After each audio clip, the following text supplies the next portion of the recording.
So like the super global of cookie and session, we do have one more super global that is called server, and it's very helpful while you have to see the user track and the information that the user is doing on your site. You can find out the user IP, you can find out your server details like your server address, your server name, your server port, etc, etc. It's not for the end user, it's for the developer, for you guys. So I'm gonna save this simple.php file as server info.php. Now let's change its title as well.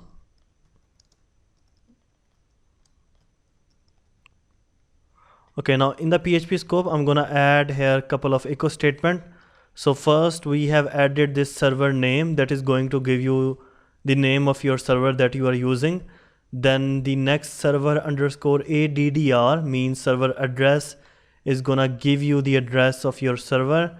Then you can also find out the port of your server and your document root. So I'm gonna save this file as serverinfo.php. Now let's open this file.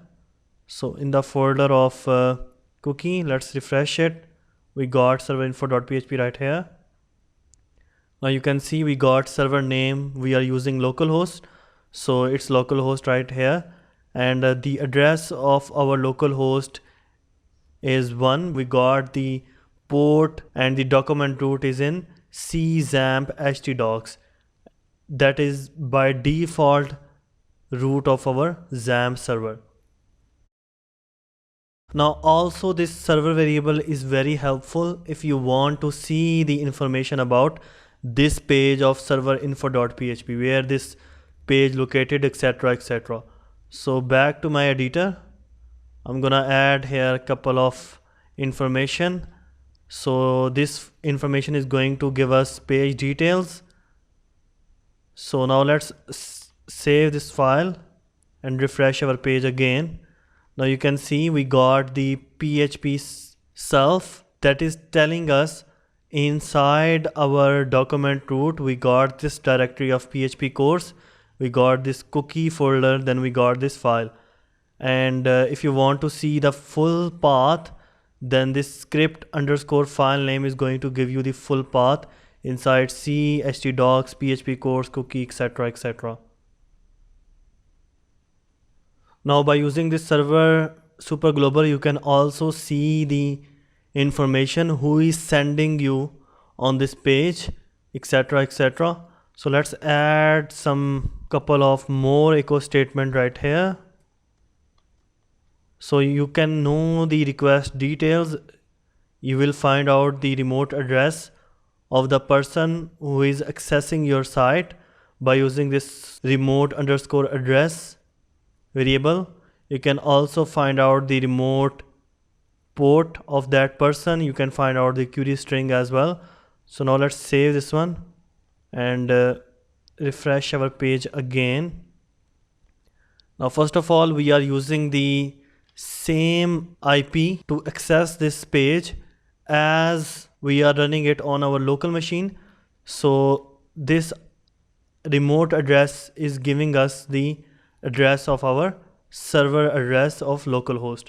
So in case if you run it on some web server online, then you will see the address of the person who is accessing your website, and the remote port is 56911. You can also find out inside your root document by using this request URI where this file is located. You can also find out the query string, although we don't have any query string. So if I add some query string here like home, enter, now you can see the query string of home right here. So you can also change this query string to be home 45. It's changed into home 45. On the next line, you can also see the get method and the request time in the second when the user entered your web page. And on the next line, you can see we got this notice HTTP refer, and this one is happening because sometimes the other websites or the other links send people to our website or web page. So if the facebook.com is sending someone to our website, then in the HTTP refer we will have the facebook.com and their link. So this HTTP refer is for tracking the URL of the last person who sent you on this page of serverinfo.php. Remember that we don't have any redirection from the URL. That's why we got this undefined index of HTTP refer. And you can also see the information of your user browser, on which browser the user is accessing your site by using this http_user_agent. So these server variables are very helpful. These are special for developers. If you want to see the information about your server and also you want to track down the IP address of the person who is accessing your site, and if you want to see the query string, or if you want to see the person or the website who is sending someone to your website, and also the browser as well. And I think that sometimes you notice that while surfing around on the website, some website show us our IP and ask us to buy some VPN. They only access our IP by using this server superglobal, by using the remote address superglobal. This is how the server variable use in our daily life.